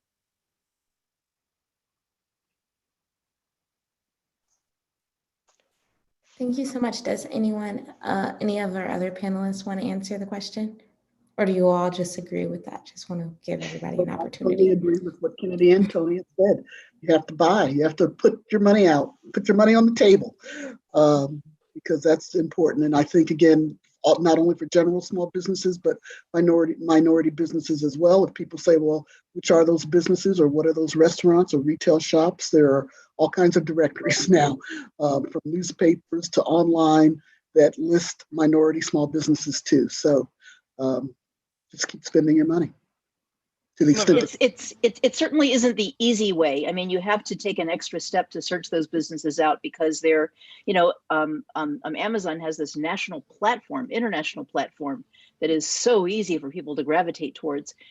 Independently owned businesses don't have that kind of platform. We're just beginning to see some, little efforts developing to create that kind of platform. You have to do the extra work. As citizens, we have to do the extra work and search it out and create those pathways and make it happen. So don't compromise this holiday season. There's a real challenge in the work that I do around broadband because it takes years to to get fiber, particularly in a really dense, hard environment like that. But one of the things that we do see is communities that are doing these sorts of projects will often also invest in a studio production, or at the very least, trying to organize people around creating local content. And I think having that kind of an effort where we see local businesses interviewed and you ferret out the interesting stories, that's something that can help drive some demand and get people more excited about it. Because just like there's a slow food movement and there's a real localness, a lot of people take pride in that and they want to hear that sort of stuff, that sort of thing. So it's something that can require a little bit of organization or money, but that local media angle, a YouTube channel that's kind of promoted along the lines of interesting local entrepreneurs, that can be terrific. I wanted to ask one of the questions that was in the chat, and this is, I guess, is kind of directed to you, Christopher, to kind of follow up on you. And we had a few questions that were kind of similar to it. So Mark Blacknell writes, Arlington took a shot at this with Earthlink a while back, could have been more ambitious, but for sure it faced enormous amount of difficulty at the state level. What can Arlington do now in the context of Virginia in 2020? And a related question was just about with COVID, the reality of COVID and the kind of move to online, we're starting to see people migrating out from the cities into to rural or suburban areas, and how that might impact or might influence the conversation about improving broadband. The second part, I guess I would dodge and say that I think we don't know the data yet. I think a lot of people still are going to want to live in Arlington. It may be different in different parts of the country. The DC area is pretty much impervious to people wanting to leave there. It seems like the first part of the question about what Arlington can do, Arlington already has some good assets. There's been some smart investment. I think there's been a lack of ambition in terms of how to use it, in part because Virginia has state laws that make it complicated. I think that there may have been an overly conservative reading of what the community can do with fiber that it already has. And I feel like that could be revisited to make sure that it's using that. But broadly, I would say that, there's a lot of things that are difficult to do because it's expensive, but in the fiber you already have, in theory, making free service available along commercial corridors could be relatively inexpensive and quickly done to try to make these places more attractive for people to spend time. And I think that's something to think about. It doesn't necessarily solve a challenge for low-income folks, and it may not solve an issue for businesses inside their businesses, but if you can make it more attractive for people to hang out, businesses will probably be better off. Thank you so much.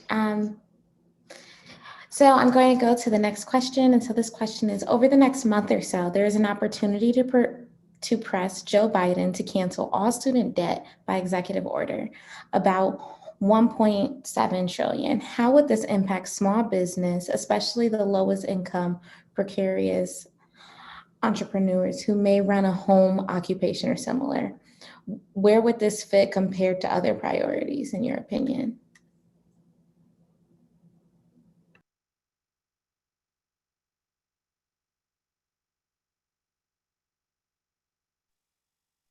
I think that's and a silence falls over the panel. Chris, do you want to take a stab at this? Go ahead. Oh no, I was just saying I feel like it's a really hard one. Let me just say that I'm a party pooper, and I worry that as someone who just my family still has student debt. I know I'm so much younger than I look. I would just say I feel like we really have to make some hard decisions in terms of what can really get done in the coming years, and I worry a little bit about prioritizing student debt myself. So I don't know. I have concerns about it. I feel like that is those are the folks that are probably going to spend more from local businesses, and so it may help them. But I just don't know that it really gets at a lot of the equity issues that I think a lot of us want to prioritize. Yeah, I think it's a complicated question, and there are many different levels that we need to sort of unpeel there. I will just kind of throw out there as thought bombs, I guess, things like the opportunities that might exist for helping young graduates with student debt to establish new businesses. What would it take for the federal government to create that kind of a playing field and platform for that to happen? Is there a way to make it a sort of a graduated thing? Is there a way to create internships? Is there a way to partner with community colleges to teach people craft skills and entrepreneurial skills? I think there are lots of things that we could investigate. We certainly have to break up these monopolies of companies like Amazon that are controlling every single venue and platform that businesses can compete on. If they own Amazon Web Services, and that's, the majority of how all web commerce takes place in the country, that's not a level playing field. We have to stop that. So I'd like the federal government to focus on those things, and I think that would help make it a better playing field for young college grads trying to get out and get established. It's definitely a loaded question. I'm still paying my student loans back, so I vote yes. I'd happily get rid of whatever I got left to pay. But the question becomes, and I alluded to this earlier, right? It isn't just the easy answer of let's get rid of the debt. How are you rechanneling the money that you're freeing up from all of these individuals, right? There's the education and the empowerment that you're bringing to the equation. What are you going to do with those two things? What are you going to learn to do with that money, and how are you going to empower something else as a result of that freed up money? It's a great question. It's a loaded question, but one that has to definitely be unpacked. If we knew where to go and what to do with the freed up dollars, that would be a very rich conversation to have, because I think we can do a million different things that are very impactful to our world as a result of that. But you got to unpack it. The easy answer is, heck yeah, let's get rid of the debt. But what do you do with the freed up dollars? Yeah, one of the things that drives me crazy lately is that during the pandemic, Amazon and Overstock negotiated a deal with the U.S. General Services Administration, making it possible for federal employees to procure anything from those two companies that are under $10,000 without having to go through the regular procurement channels. Not only that, but they raised that minimum from $10,000 to $20,000. Imagine if there had been some kind of national platform where federal agencies could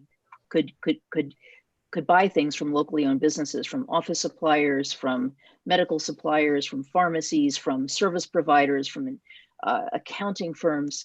What a different, market opportunity that would provide for young graduates and for small businesses. We really have to kind of reset the clock and dial things back.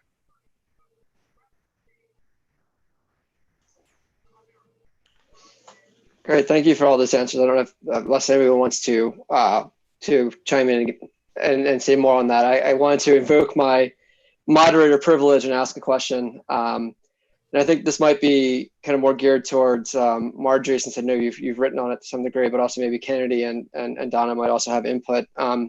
So previously you guys had mentioned, I think maybe it was you, Kennedy, who had mentioned the Paycheck Protection Program, and how generally ineffective it had turned out to be because of just the way it was structured.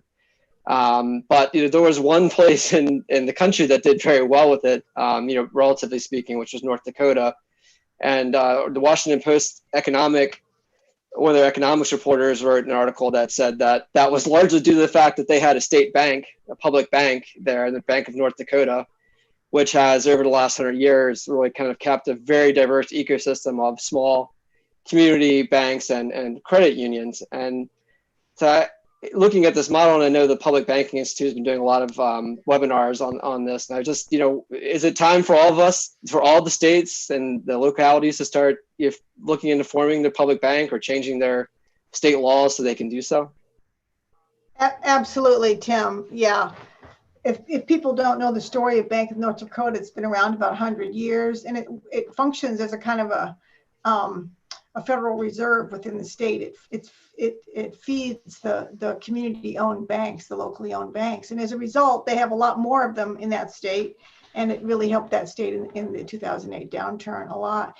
Yeah, every state should have one. Other nations, there's Bank of India. I mean, there's lots of nations that have these publicly owned banks, and there's a movement for state-owned banks and some city-owned banks. I know San Francisco is moving on this. There's actually quite a lot of movement on it. It does take some time. It takes some capital. It's not an instant solution, but absolutely, we need far more of these state and city-owned banks. Yeah, thanks for bringing that up, Tim. You know, Tim, I think my only reservation in this, and I certainly, you know, even in DC, they've looked at the possibility of instituting public banks. I was just talking to someone in California, they're thinking about something similar. And I think my only reservation, and as this is someone who has worked in the bank regulatory world for more than 20 years, we certainly saw, even in the banking industry itself, what happens under even a legislation like Community Reinvestment Act, a law like Community Reinvestment Act, that did not and continues not to have the right teeth in it to make sure that there is racial and income equity in terms of how capital is actually provided to those in the community. And my concern is that even for a state institution, that can happen. And so you have to be careful to guard against that and to have the right compliance and guardrails in place to make sure that that doesn't happen. North Dakota is not too much different than Appalachia, so you don't have that kind of diversity, at least not from a racial standpoint. You have the income diversity, certainly, but that would be my primary concern, is that within this country still, that financial services industry does not always play nicely when it comes to underserved communities of color.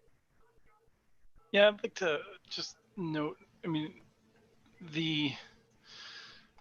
I feel like we dance around with all these cute policies to try to deal with the fact that we have these corporations that in many cases are just trying to figure out how to extract wealth out of communities, and they will often prey first among the communities that have been the most marginalized historically. And then we try to figure out how to sort of play at the edges to reverse that, and it doesn't work. You know, we really need to go head on. This is why our strategy on broadband is focused on municipal and cooperative ownership, because again, like Tony, I understand the value of owning it is really important. You can prioritize who's getting served and under what terms. The danger of working with a private company that might even be a really terrific partner today is that this is a service that will be needed for 100 years, and you do not know if that company will still be there in 5 years, let alone 10 or 20, and what their priorities will be. And so for a number of these long-lived assets that are so rapidly turned around to be extractive, having public ownership, and not only that, but making sure it's an inclusive public approach that takes basically Tony's presentation that focuses on that community engagement is essential to making sure that we're getting the benefits we're looking for. And, you know, some people will be talking about opportunity zones and this and that, and those things aren't going to change the game. We really need to be intelligent about how we're structuring these things to reverse hundreds of years of exploitation in many cases.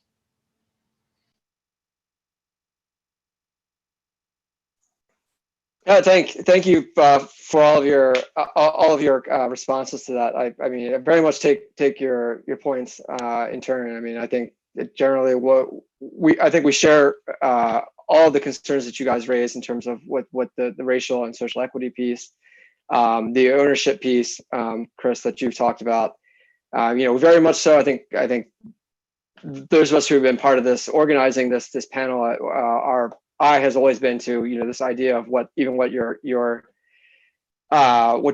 organization is called, you know, this kind of sense of local self-reliance, but also kind of, you know, democratic control over important, you know, essential assets in our community, and kind of this community wealth building model. So I think we're kind of at time here, but if I kind of had if I wanted to offer just the kind of conclusion, the speakers here provide us with the wealth of opportunities, I think, for us at the local and state level to really try to turn the tide on a number of these kind of intersecting issues. And we tried to focus here on affordable housing.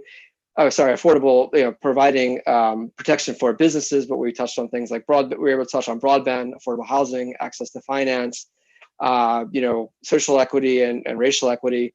And all these things are kind of connecting with one another. And we certainly have, it's very clear, we certainly have solutions. And I think that the main thing that lays ahead of us as a community and as individuals is just organizing and getting in front of our electeds and getting in front of our friends and neighbors and our respective organizations and community equities and just making the case for this.